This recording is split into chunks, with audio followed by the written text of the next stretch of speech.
السلام عليكم.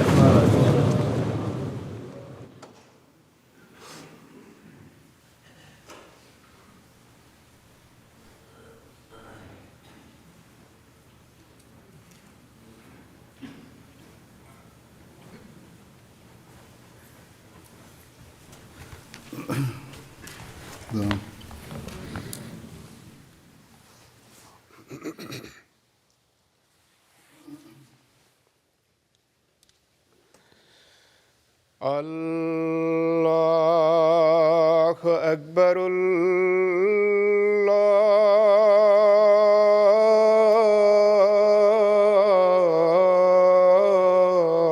الله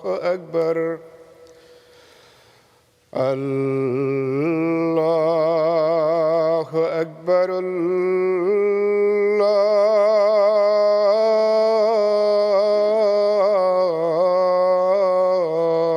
الله أكبر. أشهد أن لا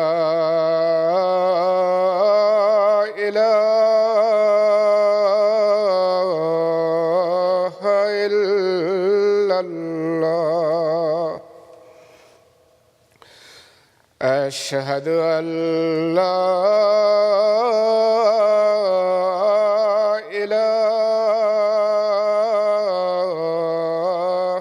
إلا الله.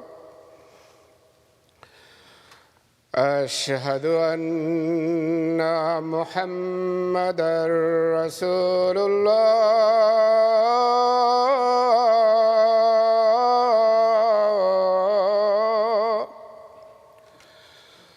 أشهد أن محمدًا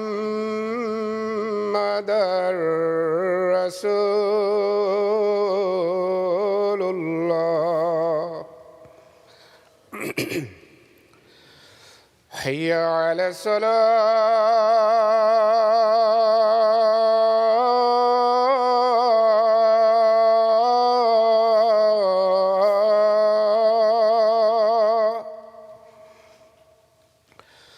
حي على الصلاة.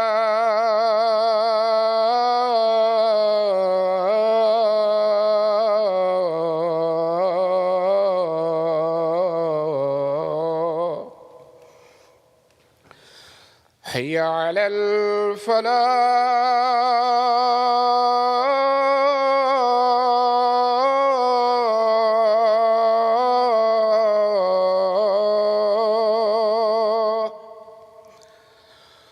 حي على الفلاح.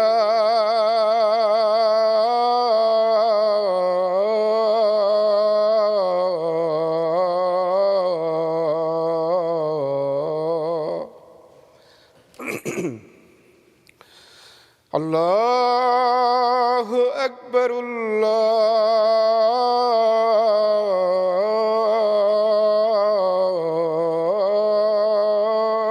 الله أكبر. لا إله إلا الله.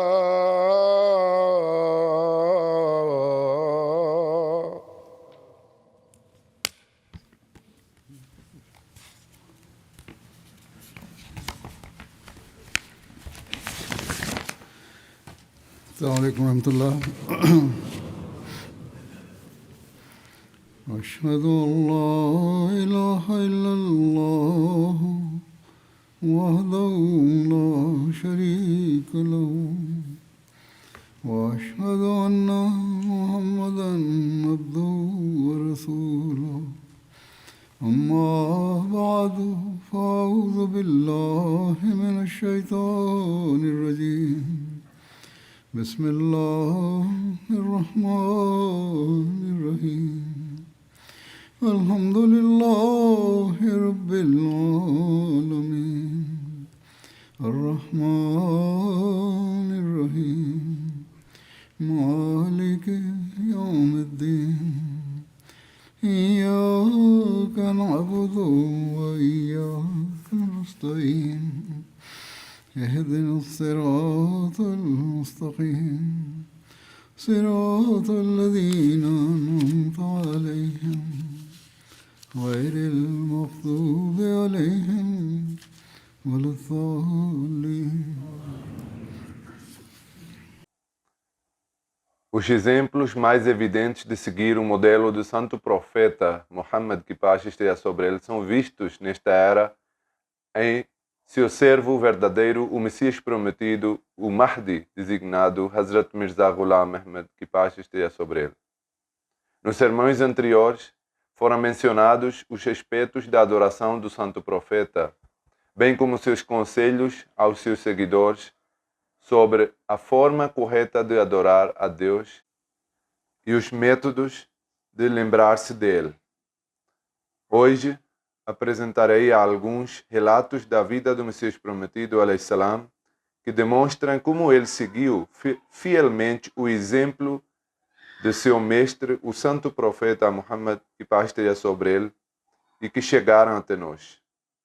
Hazrat Mirza Bashir Ahmad relata que Mirza Muhammadin Sahib, residente de Langarwal, distrito de Gurdaspur, escreveu-lhe dizendo: desde a minha infância tenho visto o Messias prometido, que paz esteja sobre ele, viu pela primeira vez ainda durante a vida de Mirza Ghulam Ahmad Sahib, quando eu era apenas uma criança. Era seu hábito dormir cedo após a oração de Isha e por volta de 1 da manhã levantar-se para a oração de Tahajjud. Depois de realizar a Tahajjud, permanecia recitando o sagrado Alcorão. Quando chegava o momento do Adhan, da oração da manhã, ele realizava as orações de Sunnah em casa e em seguida dirigia-se à mesquita para a oração congregacional. Algumas vezes ele próprio liderava a oração e em outras ocasiões a oração era conduzida por Miajan Muhammad, o imam da mesquita. Após retornar da oração, descansava por um curto período. Nunca o vi realizar as orações sunnah dentro da mesquita, ele sempre as realizava em casa. O Messias prometido, alayhi salam, ao falar sobre sua adoração, explica como Deus Todo-Poderoso lhe concedeu força especial para o culto, mas deixou claro que isso não é algo destinado a todos. Ele afirmou que ninguém deve tentar imitar esse nível de adoração, ultrapassando seus próprios limites, pois, segundo diz, Deus lhe havia concedido uma capacidade especial. De qualquer forma, o retrato que ele próprio traça da sua condição é o seguinte. Ele declara: nunca pratiquei exercícios ascéticos, rigorosos, nem submeti minha alma a disciplinas extremas como fazem alguns sufis do nosso tempo. Também nunca adotei o isolamento completo, nem realizei retiros prolongados, nem segui qualquer forma de monasticismo contrária à Sunnah, a qual a palavra de Deus possa levantar objeção. Pelo contrário, sempre senti aversão por esses falsos ascetas e inovadores que se encontram envolvidos em todo tempo, em todo tipo de práticas inventadas. Em seguida, ele afirma: sim, ainda na época do meu honrado pai, quando o tempo da sua partida deste mundo estava muito próximo, ocorreu certa vez que um venerável ancião da aparência pura e iluminada apareceu-me em sonho e mencionou que observara alguns jejuns para acolher as luzes celestiais é uma prática tradicional da família do profeta. Ou seja, jejuar para receber as luzes divinas também é uma sunnah da família do profeta. Por meio desse sonho, Deus Todo-Poderoso indicou simbolicamente que estava prestes a conceder-lhe esse elevado estágio espiritual. Assim, ele diz que compreendeu o sinal para cumprir essa prática de família do mensageiro e por isso considerou apropriado observar o jejum por certo período. Ao mesmo tempo, pensou que seria melhor realizá-lo de forma discreta. Por essa razão, adotou o seguinte método: mandava trazer sua comida de casa para o local onde se sentava e, em segredo, entregava essa comida a alguns órfãos previamente orientados a comparecerem no horário combinado. Dessa forma, passava o dia inteiro em jejum e ninguém além de Deus tinha conhecimento desses jejuns. Depois de 2 ou 3 semanas, percebeu que esses jejuns, nos quais ainda se alimentava bem em um único momento, não lhe causavam nenhum desconforto. Concluiu, então, que seria melhor reduzir ainda mais a quantidade de alimento.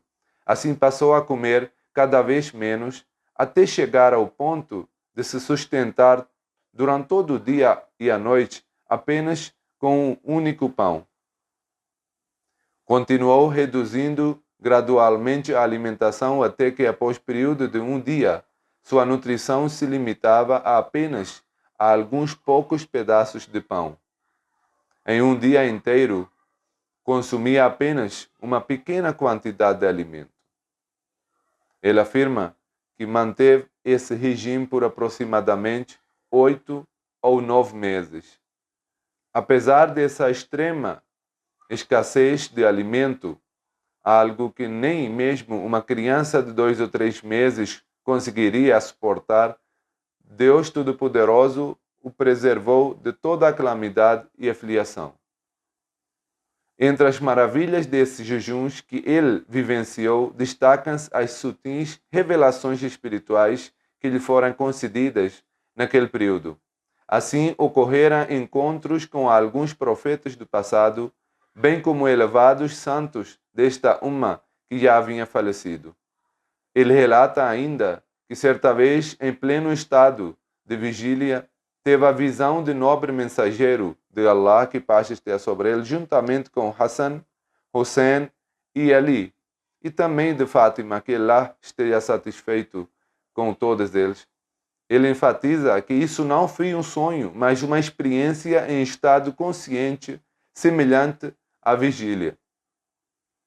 Em suma, dessa forma ocorreram encontros com muitas pessoas santas, cuja descrição detalhada tornaria o relato excessivamente longo. Além disso, luzes espirituais passaram a manifestar-se de maneira simbólica, na forma de colunas verdes e vermelhas, tão belas e encantadoras que descrevê-las está completamente além da capacidade humana. Essas colunas luminosas elevam-se diretamente em direção ao céu, isto é, erguiam-se de terra para cima.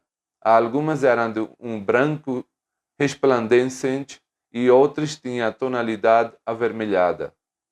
O coração sentia como elas uma ligação tão profunda que, ao contemplá-los, era tomado por uma alegria intensa. Ele afirma que não existe no mundo prazer algum comparável à satisfação e ao deleite que o coração e a alma experimentavam ao vê-las. Ele explica ainda que em seu entendimento essas colunas foram manifestadas simbolicamente como resultado da união do amor entre Deus e o ser humano. Ou seja, uma luz surgia do coração enquanto outra descia do alto. E do encontro dessas duas luzes formava-se a imagem de uma coluna. Assim eram colunas que subiam de baixo para cima e desciam de cima para baixo, encontrando-se entre si e assumindo a forma de um único pilar. Essas são realidades espirituais que o mundo comum não é capaz de reconhecer, pois estão muito além do alcance dos olhos materiais. No entanto, existem pessoas no mundo que recebem conhecimento e percepção dessas realidades. Ele ainda afirma, em resumo, durante esse período prolongado de jejum, os fenômenos extraordinários que se manifestaram para mim foram revelações espirituais de diversos tipos. Outro benefício que obtive desses esforços foi perceber que, após essas práticas, meu ser interior adquiriu tal resistência que, em momento de necessidade, eu conseguia suportar a privação de alimento com o máximo de paciência. Ele relata Em diversas ocasiões pensei que em um homem corpulento e forte, até mesmo um lutador, se fosse obrigado a jejuar junto comigo, essa pessoa morreria antes que eu sentisse uma necessidade urgente de comer. Isso me trouxe a prova de que o ser humano pode, até certos limites, envolver grande resistência à privação do alimento. Ele acrescenta que enquanto um corpo de alguém não passa por esse tipo de endurecimento e disciplina, é difícil acreditar que uma pessoa excessivamente apegada ao conforto seja capaz de alcançar elevados estágios espirituais. Contudo, ele deixa claro, eu não aconselho isso a todos, nem digo que cada pessoa deva agir dessa maneira. Tampouco fiz isso por vontade própria. Tudo isso ocorreu unicamente por ordem de Deus Todo-Poderoso. Também vi muitos ascetas ignorantes que adotaram práticas ascéticas extremas e, no fim, essa secura do cérebro os levou à loucura. O cérebro ficou ressecado, deixou de funcionar e o restante de suas vidas passou em estado de insanidade. Ou então acabaram acometidos por outras doenças como tuberculose ou enfermidades pulmonares. As faculdades mentais das pessoas não são todas iguais. Assim, aqueles cujas constituições naturais é fraca não conseguem suportar nenhum tipo de esforço físico intenso e rapidamente acabam caindo em alguma doença perigosa. De qualquer modo, o Islã é uma religião equilibrada, e nisso também a atuação do auxílio especial de Deus. Por isso, ele diz que nem todos devem tentar fazer o que ele fez. Nem todos são capazes de fazê-lo. Assim, é melhor que a pessoa não se lance por iniciativa própria em práticas ascéticas severas, mas adota a religião simples e acessível. As facilidades gerais da religião, ou seja, a prática comum da fé, são suficientes para uma pessoa. Cumprir a sunnah é a tarefa do ser humano, adotem isso. Se houver alguma inspiração por parte de Deus Todo-Poderoso e ela não contrariar a Sharia do Islã, então cumpri-la é necessário. Porém, atualmente, a maioria desses falsos ascetas ignorantes que ensinam práticas de mortificação não tem um bom fim. Portanto, deve-se manter distância deles. Ainda hoje, algumas pessoas dizem faça isso e faça aquilo. Não se deve aceitar essas falas. Isso aparece até em programas de televisão hoje em dia. As pessoas devem observar qual é o caminho do meio e adotá-lo. Dentro das suas capacidades, esforçar-se para cumprir os direitos de Deus e os direitos das pessoas. Deve também buscar alcançar os métodos de adoração e o padrão mínimo que o santo profeta Muhammad, que paz esteja sobre ele, estabeleceu. E então avançar gradualmente a partir daí. O progresso ocorre aos poucos. Em todo caso, o Islã proibiu impor a si mesmo dificuldades sem necessidade, isso mesmo ele também proibiu. Sobre como foi sua infância, há um relato no qual o mestre Fakir Muhammad Sahib diz que seu pai, cujo nome era Jiva, costumava contar a seguinte: certa vez Mirza Sahib caiu do terraço e sofreu um ferimento grave. Quando recebemos a notícia de que Mirza Sahib havia caído do terraço, fomos visitá-lo para saber da sua condição. No momento em que recordou a consciência, ele perguntou: já chegou o horário da oração ou não? Tamanha era a sua dedicação à oração. O narrador diz que na época em que ouvia esse relato ainda era criança. Hazrat Mirza Bashir Ahmad Sahib narra um relato transmitido por Hazrat Dr. Mir Muhammad Ismail Sahib. Ele diz que em 1895, quando teve a oportunidade de passar o mês do Ramadã em Qadian, realizou durante todo o mês a oração do Tahajjud, isso é, o trave, atrás de Hazrat Sahib. Era seu costume realizar a oração de Vitr no início da noite e no final da noite realizar a oração do Tahajjud em 8 rakat, 2 a 2. Nelas, ele sempre recitava na primeira rakat Ayat al-Kursi, isto é, Allahu la ilaha illahu wal hayyul qayyum, até o final do versículo. E na segunda rakat, recitava a Surat al-Ikhlas. No ruku e no sujud, recitava Ya Hayyu Ya Qayyum Birahmatika Astaghith. Ele recitava de tal forma que o narrador conseguia ouvi-lo, ou seja, recitava em voz baixa, nem alta demais, nem baixa demais. Além disso, ele sempre tomava a refeição do suhur após a oração de tahajjud e adiava a tal ponto que por vezes o adhan era dado enquanto ele ainda comia. Em algumas ocasiões, continuava comendo até o término do adhan. Hazrat Mirza Bashir Ahmad escreve que na realidade a questão é esta: enquanto a aurora verdadeira não se manifestar no horizonte, é permitido comer no suhur. O adhan em si não tem relação direta com isso, pois o horário do adhan da oração da manhã é estabelecido com base no aparecimento da aurora.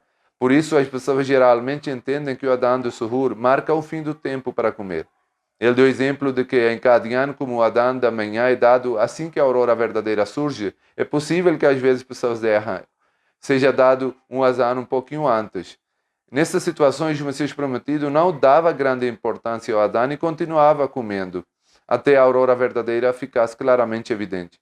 Na realidade, a intenção da Sharia nesse assunto não é que assim que a aurora verdadeira comece do ponto de vista técnico ou astronômico, a pessoa abandona imediatamente a alimentação. A intenção é que quando a claridade da manhã se torna visível nos olhos das pessoas, então se deixa de comer. É exatamente isso que a palavra tabayun, que quer dizer tornar claro, indica. Também consta em hadith que o santo profeta Muhammad sallallahu alaihi wasallam não deixem. Ele diz que não deixem o suhur por causa do adhan do Bilal. Continua comendo e bebendo até o adhan de Ibn Maktum. Pois Ibn Maktum, Maktum era o cego e não dava o adhan até que as pessoas começassem a dizer em voz alta que amanhã já havia chegado. De qualquer forma, nos dias de hoje, a época tornou-se ainda mais moderna e com instrumentos modernos é possível determinar com precisão o horário correto da aurora verdadeira. Por isso, normalmente existe um limite final definido para o adhan e faz-se possível para segui-lo. Em algumas ocasiões pode ocorrer algum erro, mas mesmo que por engano o adhan seja dado um pouco mais cedo, o princípio que foi mencionado continua sendo o mesmo. Como o mês do Ramadã está se aproximando, essa orientação foi dada por ele. No entanto, as pessoas também não devem se tornar relaxados ao ponto de simplesmente ficar observando se o dia já clareou bastante ou não. De qualquer forma, os nossos adhan e os horários estabelecidos são definidos com muito cálculo e de maneira bem precisa. E como esta época é mais moderna do que aquela, a possibilidade do erro em geral é menor. Por isso deve seguir o mesmo calendário do horário e agir de acordo com ele, pois ele é elaborado conforme o tempo específico de cada região. Hazrat Mirza Bashir Ahmad Sahib relata uma tradição segundo a qual Mufti Muhammad Sadiq Sahib diz que certa vez durante a época do Messias Prometido al-Islam foi realizada uma oração por chuva, do qual Hazrat Sahib participou. Possivelmente o falecido Maulvi Muhammad Hassan Sahib liderou essa oração. As pessoas choram muito durante a oração. Eles choraram muito durante a oração, mas Hazrat Sahib demonstrava grande autocontrole, de modo que o narrador não o viu chorar. Ele recorda que logo depois disso, nuvens se formaram e choveu, talvez até no mesmo dia. Que ninguém, porém, conclua disso que ele não costumava chorar extremamente durante a oração. Seguindo o exemplo do seu mestre Santo Profeta, encontram-se também relatos de sua adoração, segundo os quais, enquanto estava em prostração, ouviam sons vindos do seu peito como o borbulhar de uma panela. Ele permanecia em prostração, chorando e suplicando com profundo dor e humildade. Hazrat Mirza Bashir Ahmad Sahib narra ainda um relato de Hazrat Ahmadjan, no Sajjah Begum Sahiba, que disse que sua mãe relatou que o Messias Prometido al-Islam, além das 5 orações obrigatórias, costumava realizar, do modo geral, 2 tipos de orações voluntárias. Uma era a oração de Ishraq, de 2 ou 4 rakat, que ele realizava ocasionalmente, sem regularidade. A outra era a oração de Tahajjud, de 8 rakat, que ele realizava sempre, exceto quando estava gravemente doente. Mesmo nessas situações, no horário Tahajjud, ele fazia súplicas, estando deitado na cama. E nos últimos anos da sua vida, devido à fraqueza física, geralmente realizava a oração do Tahajjud sentado. Hazrat Maulvi Yaqub Ali Sahib escreve que quando ele ia acompanhar processos judiciais, o fazia para cumprir o dever de obediência ao seu pai. Nessas ocasiões, ele tinha o cuidado de que, durante os processos, nenhuma oração fosse perdida e nunca deixou nenhuma oração obrigatória em atraso. Da mesma forma, ele não se descuidava dos deveres relacionados aos direitos de Deus Todo-Poderoso. Mesmo dentro do tribunal, no horário de oração, ele se ocupava com a oração como se não tivesse qualquer outro compromisso. Muitas vezes aconteceu que ele estava ocupado na oração e, ao mesmo tempo, era chamado no processo, mas ele permanecia na oração com tal tranquilidade do coração. Certa vez ele disse que foi batalha para acompanhar um processo e quando chegou o horário de oração começou a rezar. E o Senhor Messias Prometido iniciou a oração. O oficial do tribunal chamou por ele, mas ele estava na oração. A outra parte compareceu e tentou se beneficiar do procedimento unilateral, insistindo que, como outra parte não apareceu, o caso fosse decidido de forma unilateral. Insistiu tanto, mas o tribunal não deu a importância, decidiu o caso contra ele e concedeu a sentença ao seu favor, do Messias Prometido. Ele relata que quando terminou a oração e se apresentou, pensou que talvez o juiz tivesse considerado sua ausência como no ponto de vista legal, pois lei prevê, se uma das partes não comparecer, a decisão seria dada contra ele. Contudo, quando ele se apresentou, o juiz disse: eu já lhe concedi a sentença. Ele então afirmou: esses também são bênçãos da oração, pois Deus Todo-Poderoso concedeu sua graça dessa forma. Hazrat Mirza Bashir Ahmad Sahib relata ainda outra tradição de Hazrat Ahmadjan. Ele escreve que quando o Messias Prometido a.s. conduzia a oração de Maghrib em casa, frequentemente recitava aquele versículo de Surah Yusuf, em que aparecem as palavras Innama asku bassi wa huzni ilallah. Eu apenas apresento minha aflição e minha tristeza perante Deus Todo-Poderoso. Hazrat Mirza Bashir Ahmad Sahib diz ainda que a voz do Messias Prometido al-Islam possuía grande intensidade emocional e dor, e que sua recitação tinha um ritmo ondulante. Da mesma forma, Mirza Mahmududdin Sahib relata que ele realizava as orações obrigatórias na mesquita, enquanto as orações sunnah e voluntárias realizava em casa. Após a oração de Isha, ele dormia e depois de meia-noite despertava e realizava as orações de Tahajjud. Em seguida recitava o sagrado Alcorão. Ele acendia uma lamparina do barro e continuava recitando até o Adhan de Fajr. Um outro biógrafo escreveu que ele tinha profundo amor pelo Alcorão e pela Sunna do Mensageiro, e que todas as suas práticas de adoração jamais ultrapassavam os limites do Alcorão e da Sunna. Além das 5 orações diárias obrigatórias, havia grande regularidade na oração de Tahajjud. Também realizava a oração de Ishraq, mas tinha especial afeição pela oração de Tahajjud. Durante a oração, sua atenção voltada para Deus era tão intensa e concentrada que parecia como se ele não estivesse neste mundo. Na oração do Tahajjud, recitava a Surat al-Fatiha com grande dor interior e atenção, e fazia muitas súplicas. No início, algumas vezes se sentia que não havia plena concentração na oração, e repetia várias vezes e dizia: aprendi esta prática com um bêbado. Disse ainda que certa vez não estava conseguindo presença de coração na oração, então saiu em direção ao mato para fazer oração lá. No caminho havia um mercado onde ouvi um índio dizendo a um amigo que na noite anterior havia bebido um copo de bebida alcoólica, mas não ficaram embriagados. Então beberam em segundo copo, mas não conseguiram, e beberam terceiro e continuaram bebendo repetidamente até que finalmente ficaram embriagados.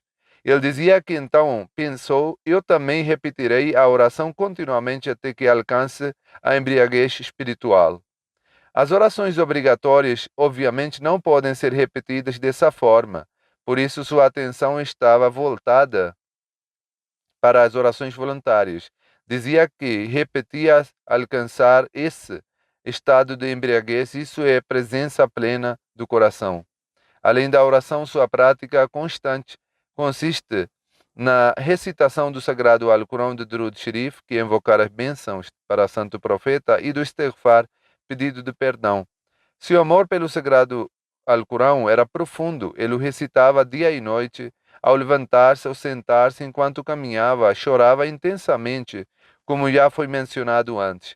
Se em algum momento não chorava durante a oração, isso não significava que não chorasse em geral. Ele chorava com frequência ao recitar o Alcorão. Era tomado por grande comoção. Recitava o Durud em abundância, com compreensão e com tal intensidade e dor interior que, por vezes, isso era acompanhado de choro e lamento. Em certa ocasião, ao mencionar a oração de Ishraq, ele próprio explicou também a importância do mel. A conversa chegou ao ponto de sabedoria e da adoração e passou a tratar do mel e da doença do diabetes. Se o mel deve ou não ser consumido nessa condição. Ele afirmou que sofria intensamente de diabetes e que os médicos consideravam os doces extremamente prejudiciais nessa doença. Ou seja, quando uma pessoa tem açúcar no sangue, o consumo do alimento doce é muito nocivo. Ele disse então que naquele dia estava refletindo sobre isso e lhe ocorreu que o açúcar vendido no mercado geralmente é produzido pelas pessoas ímpias e depravadas. E se dele resulta algum dano, não é algo surpreendente. Já o mel, por outro lado, é preparado sob a inspiração de Deus e por isso suas propriedades jamais podem ser como as das outras doçuras. Se fosse igual às demais, então todas as doçuras teriam sido descritas como cura para as pessoas. Mas essa qualidade foi atribuída apenas ao mel. E como sua produção se dá por meio da inspiração divina, a abelha, ao sugar o néctar das flores, certamente recolhe apenas os alimentos benéficos. Com esse pensamento, ele misturou um pouco de mel com água de queora e bebeu. Pouco tempo depois, sentiu grande benefício, a ponto de se considerar capaz de andar novamente. Antes disso, devido à diabetes, havia sofrido grande fraqueza. Em seguida, levou os membros da casa consigo até o jardim e ali realizou 10 rakat de oração de Ishraq. Hazrat Mufti Muhammad Sadiq Saab relata que certa vez ocorreu um terremoto extremamente forte. Todas as casas e objetos começaram a tremer e balançar. E as pessoas, atônitas e aterrorizadas, entraram em pânico. Nessa ocasião, o estado do Messias prometido ao Islã era digno de ser observado, pois nos hadiths lemos que o santo profeta, que paz esteja sobre ele, diante de tais acontecimentos celestiais ou terrestres, demonstrava profundo temor a Allah em seu semblante. Com o simples aparecimento de nuvens, ficava inquieto, ora saía, ora entrava. Assim também, naquele momento, o profeta de Deus deu plena expressão prática ao dito persa: quanto mais conhecedor, mais temente, cujo significado é que quanto maior é o reconhecimento de Deus Todo-Poderoso, maior é o temor de Allah. Assim que o terremoto começou, ele se ocupou juntamente com sua família em súplicas diante Allah, o seu Senhor. Por muito tempo permaneceram todos, família inteira, juntamente com os servidores, em pé, em inclinação e em prostração, tremendo e temendo diante da majestade e independência de Deus. Hazrat Muslim Maud relata que, ao explicar a importância das orações em congregação, mencionou que nos dias atuais, como as pessoas vivem a grande distância e ir às mesquitas se tornou difícil, no passado, mesmo havendo distâncias e não existindo meios de transporte, as pessoas poderiam rezar em casa. No entanto, Hazrat Muslim Maud afirmou que a oração em casa não deve ser realizada individualmente, mas sim em congregação. Ele afirmou que uma das formas de realizar a oração em congregação é juntar a esposa e os filhos e estabelecer congregação dentro da casa. Se não for possível ir à mesquita, que se faça a oração em congregação no lar. Pois, disse ele, devido às distâncias, criou-se o hábito de rezar separadamente e a importância da oração em congregação diminuiu no coração das pessoas. Isso é algo que ainda hoje se observa. Por isso, abandonem esses costumes e adotem o hábito de oração em congregação. Assim mesmo hoje, onde houver falhas, as pessoas devem ter atenção e rezar em casas com os filhos. Isso também fará com que as crianças adquiram o hábito de oração. Em seguida, ele deu o exemplo do Messias prometido, que em ocasião em que não poderia ir à mesquita para a oração, estabelecia a congregação em casa e apenas raramente por algumas necessidades rezava separadamente. Na maioria das vezes reunia em congregação com nossa mãe e outras senhoras da casa também participavam na oração. Há um relato de Hazrat Sayyid Zainul Abidin Waliullah Shah Sahib, que conta que em 1935 fui a Sialkot, onde encontrei uma senhora muito idosa, Mai Hiyat Bibi, filha de Fazaldin Sahib e mãe de Hafiz Muhammad Shafi Sahib Qari. Tive a oportunidade de encontrá-la. Ela estava sentada à soleira da sua casa. Não reconhecemos a senhora, mas ela nos reconheceu. Cumprimentou-nos com o salam e disse: venha para cá. Naquele momento, sua idade era de 105 anos. Ela contou que na época de revolta, quando havia grande tumulto ali, relatou quão antiga era sua idade e que escritórios e repartições já haviam sido incendiados. Naquela época, ela ainda era jovem. Após mencionar isso, durante a conversa, Mai Sahba contou que conhecia Mirza Sahib, isto é, Messias Prometido alayhi salam, desde o tempo em que ele veio a Sialkot para a primeira vez para fazer o emprego.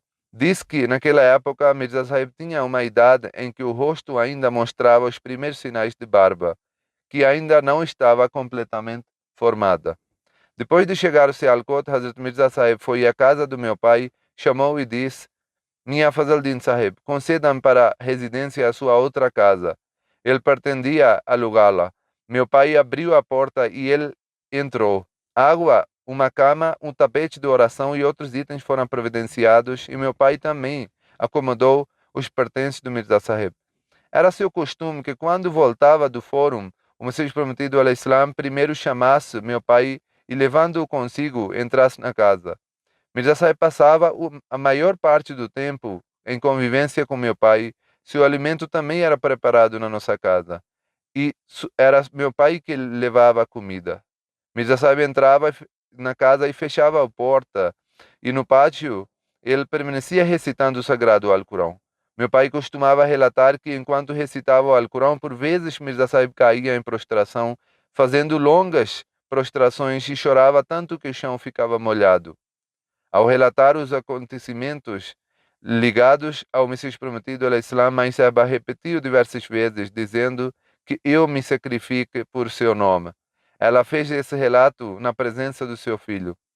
Hazrat Sheikh Yaqub Ali Sahib Irfani relata que uma tradição transmitida por Maulvi Mir Hassan Sahib, que foi professor do Dr. Allama Iqbal, dizendo que Hazrat Mirza Sahib inicialmente residia de aluguel na casa de um caximiriano chamado Umra, no bairro de Caximirinha, muito próximo da humilde morada deste pecador. Quando retornava do fórum, dedicava-se à recitação do Sagrado Alcorão, recitava sentado em pé e enquanto caminhava, e chorava intensamente. Recitava com tal humildade e submissão que não se encontra algo semelhante. Em seguida escreve que, conforme o costume da época, pessoas ainda vinham até ele por assuntos de fórum e para pedir recomendações, assim como se costuma procurar funcionários para que seus processos sejam decididos em seu favor. Quando precisam de recomendação, esse é normal as pessoas procurar esses funcionários. Assim, também vinha até ele. Escreva ainda que o irmão mais velho do proprietário de casa, Umra, era a minha Fazaldin Sahib, geralmente visto com respeito no bairro. Certa ocasião, ao ver pessoas sentadas junto a ele no fórum, o Messias Prometido alayhi salam chamou minha Fazaldin Sahib e disse: minha Fazaldin, explica a essas pessoas que não venham aqui, que não desperdicem o tempo delas e nem meu. Eu não posso fazer nada, não sou juiz. O que está no meu alcance, eu já faço no fórum. Assim, minha Fazaldina explicava isso às pessoas e as retirava. Um funcionário, não Ahmadi de Patiala, Abdul Wahid, relata a respeito da recitação do Alcorão por Messias Prometido. Aos 14 ou 15 anos de idade, passava o dia inteiro recitando o sagrado Alcorão e fazia anotações nas margens. Hazrat Muslim Maud escreve a respeito do Messias Prometido alayhi salam, que desde a infância, ainda durante a vida do seu pai, ele teve a oportunidade de observar exemplos tão amargos do mundo que seu coração se tornou indiferente a assuntos mundanos. Mesmo quando era muito pequeno, todos os seus desejos estavam voltados apenas para a busca do agrado divino. Assim, seu biógrafo Sheikh Yaqub Ali Irfani registra em sua biografia um fato notável relacionado à sua infância. Ele escreve que quando sua idade era ainda muito pequena, ele costumava dizer a uma menina da sua mesma idade, com que mais tarde se casaria: "Ó infeliz, reza para que Deus me conceda a oração." Essa frase, dita numa idade tão precoce, demonstra claramente quais sentimentos já agitavam seu coração desde a infância e como o centro do seu desejo era apenas Deus. Ao mesmo tempo, evidencia a inteligência que já havia se desenvolvido nele, pois mostra que mesmo então ele reconhecia Deus como aquele que satisfaz todos os desejos e entendia que até mesmo a capacidade de orar depende dele. Desejar a oração e reconhecer que somente Deus concede essa capacidade, especialmente tendo crescido em um lar onde jovens e adultos consideravam o mundo como seu Deus, é algo que só pode surgir de um coração completamente puro das impurezas do mundo e apoiado por Deus Todo-Poderoso para produzir uma transformação grandiosa.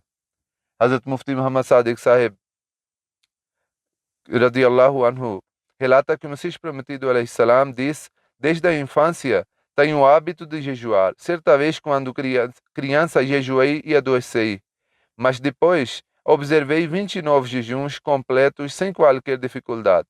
Aquilo foi para mim um verdadeiro id de alegria.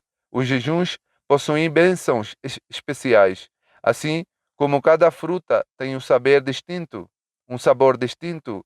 Cada forma de adoração possui um prazer próprio. Nessas adorações há uma espiritualidade que o ser humano não consegue expressar. Quando há verdadeiro ardor, as dores e dificuldades se tornam leves. O ideal é que na adoração a alma do homem se torne extremamente delicada, flua como água e se una a Deus."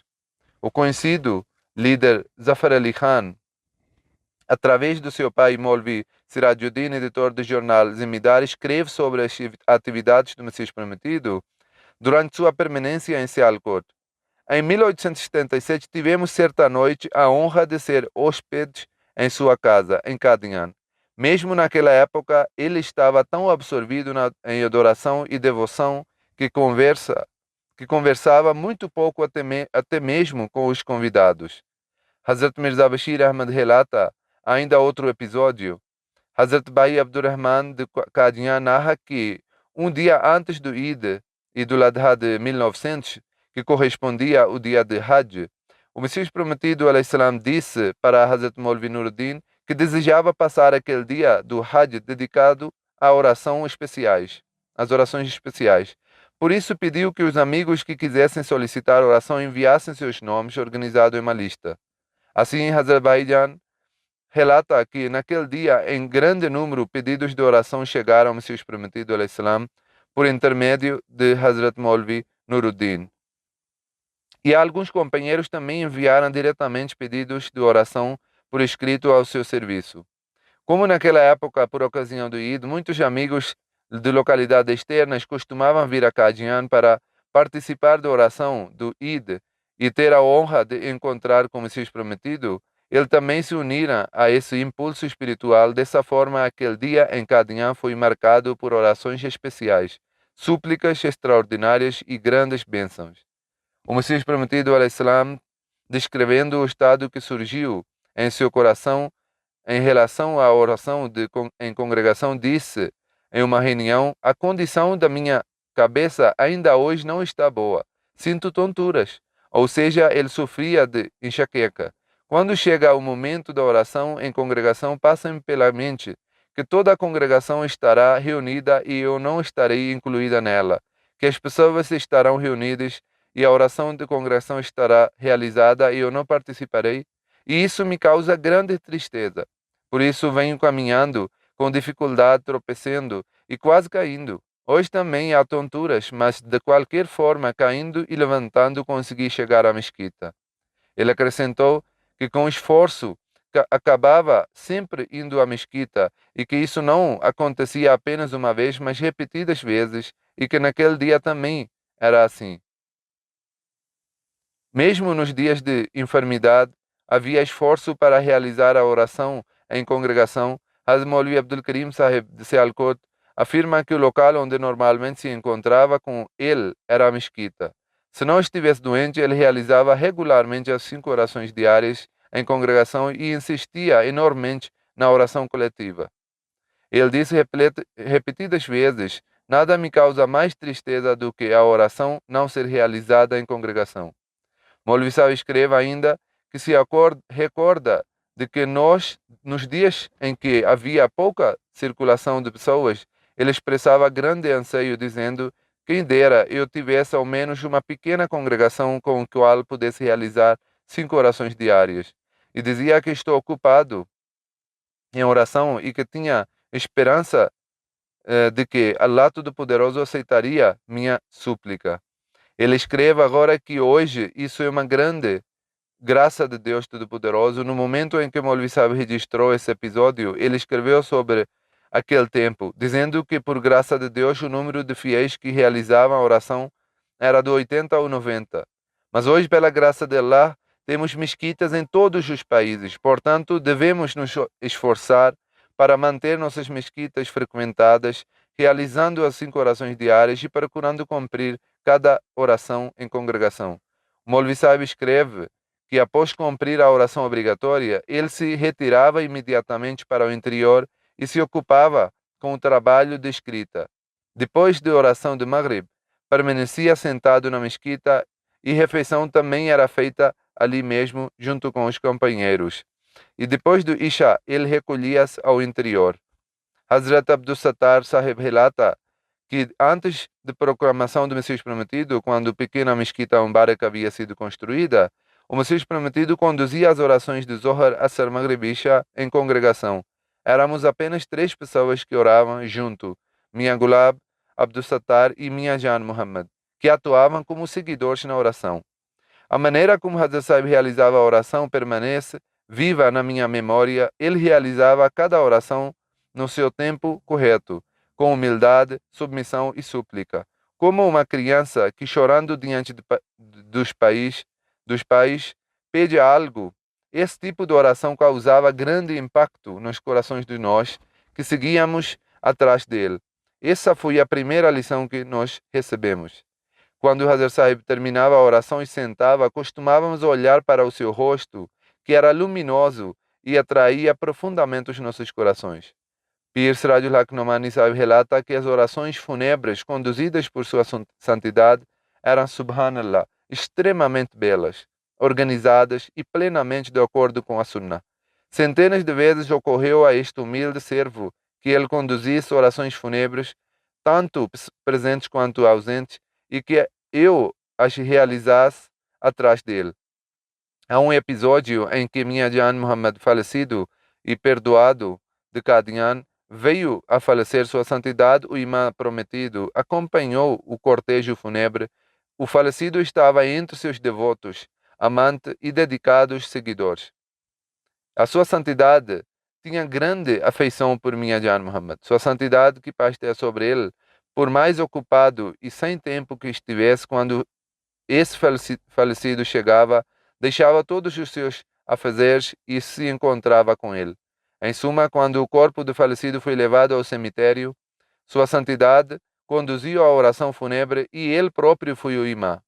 A oração demorou tanto que os pés dos que estavam de pé começaram a doer e os braços mantidos cruzados passaram a causar dor. Não digo o que os outros passaram, mas falo de mim mesmo. Meu estado se alterou completamente enquanto permanecia de pé, e de tal forma que nunca antes me havia acontecido algo semelhante, pois estávamos acostumados a ver a oração fúnebre terminar em apenas 2 minutos. Depois, quando recobri a consciência, compreendi que a oração verdadeira é exatamente essa. Ou seja, posteriormente adquiri a compreensão real da adoração. A partir daí, tornei-me constante e começou a surgir um prazer e uma satisfação interior, a ponto de desejar que as orações fossem ainda mais longas. Assim, ele também incutiu em seus companheiros esse hábito e esse gosto de oração, de modo que eles também possam sentir prazer espiritual. Relatam que, quando a oração fúnebre terminou, sua santidade dirigiu-se em direção à sua residência. Uma pessoa apresentou-lhe uma observação dizendo: Huzur, a oração demorou tanto que nós ficamos cansados, como deve ser sido o seu estado. Isto é, insinuando que ele também deveria estar cansado. O que temos, Sua Santidade respondeu, o que temos nos a ver com o cansaço? Nós estávamos suplicando a Allah, pedindo perdão para esse falecido. Aquele que pede alguma coisa alguma vez se cansa? Quem se cansa de pedir acaba desistindo. Nós somos os que pedem, e ele que quem concede. Então, como poderia haver cansaço? Quando se tem sequer uma pequena esperança em alguém, o suplicante permanece firme. E na presença de Deus, todas as esperanças existem. Ele é o doador, benfeitor, misericordioso, compassivo, soberano. Então, que sentido há em falar de cansaço? Que lá Deus Todo-Poderoso conceda também a capacidade de realizar as orações como esse mesmo pensamento. Nós fizemos o juramento de fidelidade como Messias prometido, salam, e com o compromisso de cumprir as orações de acordo com as ordens de Deus e do mensageiro, lembrando-nos dos favores e de Allah Todo-Poderoso e louvando-o, realizaremos as orações. Que Allah Todo-Poderoso nos conceda também a capacidade de cumprir esse compromisso. Amém. Após a oração, realizarei umas orações fúnebres em ausência.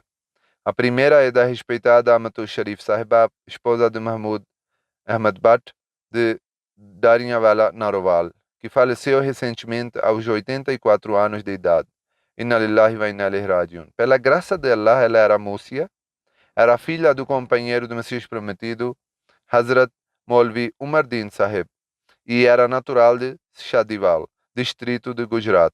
Com base em um sonho em 1903, durante a viagem de Hazrat Masih Maud, Messias prometido, a Jehlam, teve a aventura de fazer o bet em suas mãos abençoadas. Entre os sobreviventes, além do esposo, há 6 filhos e 5 filhas, bem como netos e netas. Um dos seus filhos, Asif Mahmoud, é missionário da comunidade em Darussalam, Tanzânia. E por estar em campo de serviço, não pôde participar do funeral, nem do sepultamento da sua mãe. Um dos seus netos, Usama Bhatt, também é uma missionária aqui, na Inglaterra. Da mesma forma, um dos seus gêneros também é Murabi, trata-se de uma família de devotos. Seu filho, Asif Bhatt, Sahib Murabi da comunidade na Tanzânia, escreve que ela possuía inúmeras qualidades. A mais marcante era sua ligação com Allah. Tinha sonhos verdadeiros e que cumpria com grande clareza. Tinha amor imenso pelo sagrado Alcorão, qualidades que herdou de seu respeitado pai. Todos os dias após a oração de Fajr ensinava sagrado Alcorão para as crianças Ahmadis e não Ahmadis. Gostava de recitar também, de ouvir o Alcorão. Dizem que também me ouvia recitar e se em algum ponto eu parava, mesmo em idade avançada, para ver se ela lembrava ou não, imediatamente continuava recitando as palavras seguintes. O sagrado Alcorão estava praticamente memorizado por ela. Dizia que na velhice havia esquecido muitas coisas, mas pela graça de Allah o Alcorão permanece na sua memória. Tinha um interesse extraordinário pelas obras do Messias prometido, al-Islam, mantinha sempre algum livro em leitura. De mesma forma, tinha grande apreço por livros de poesia em louvor de Deus e do profeta, como Durasamin e Klame Mahmud, e muitas poesias estavam decoradas. Seu gênero Masud Sahib, que é Murabi da comunidade, relata que quando fui a Qadian, ela me disse que para caminhar o máximo possível a pé, pois pelas ruas de lá o Messias prometido costumava andar a pé. Que Allah Todo-Poderoso lhe conceda perdão e misericórdia e que suas orações sejam atendidas em favor da sua descendência. O segundo funeral é do respeitado Sheikh Bashir Ahmad Sahib de Lahore, que faleceu recentemente aos 97 anos de idade. Inna lillahi wa inna ilaihi rajiun. Deixou 3 filhos e 5 filhas. Era o filho mais novo do falecido Sheikh Mahmud Muhammadin Sahib, secretário-geral da Sadranjman Ahmadiyya. Era irmão mais novo do falecido Sheikh Mubarak Ahmad, amir e missionário encarregado da África Oriental, Reino Unido, Estados Unidos, e do Sheikh Nur Ahmad Sahib Munir, missionário nos países árabes. Era assíduo na oração de Tahajjud, rigoroso na observância do jejum e das orações. Sociável e possuidor de elevados padrões morais. Ele foi trabalhador sincero de Jamaat e de Jamaat de Lahore. Atuou como membro ativo do Comitê Distrital sob a liderança de Chaudhry Asadullah Khan Sahib e Chaudhry Hamid Nasrullah Sahib. E por mais de 20 anos serviu também como presidente do seu círculo. Desempenhava as responsabilidades da comunidade com grande excelência e teve papel importante na construção de uma mesquita e na aquisição de várias outras propriedades de Jamaat. Participava com entusiasmo das iniciativas financeiras de Jamaat e incentivava seus filhos a fazerem o mesmo. Mantinha sempre uma relação de profunda lealdade com o Khilafat, honrando sempre o Khilafat e transmitia continuamente essa orientação aos seus filhos e parentes próximos. Eu mesmo o vi, era uma pessoa extremamente humilde e tratava a todos com grande simplicidade. Sua filha, Asifa Saidullah, relata que ele costumava recitar o sagrado Alcorão após a oração de Fajr com uma voz muito bonita, o que contribuiu significativamente para a formação de todos nossos filhos. Outra filha que reside aqui na Inglaterra conta que quando se casou e foi para Rabwa, ele lhe disse: "Você é muito afortunada por estar indo para o centro da comunidade que é Rabwa. Que Allah lhe conceda a capacidade de educar corretamente seus filhos." Apesar de ser um homem de negócios, não enfatizava assuntos mundanos. Ao contrário, ensinava a religião aos filhos. Que Allah Todo-Poderoso lhe conceda perdão e misericórdia e que aceite suas orações em favor de seus filhos. Amém.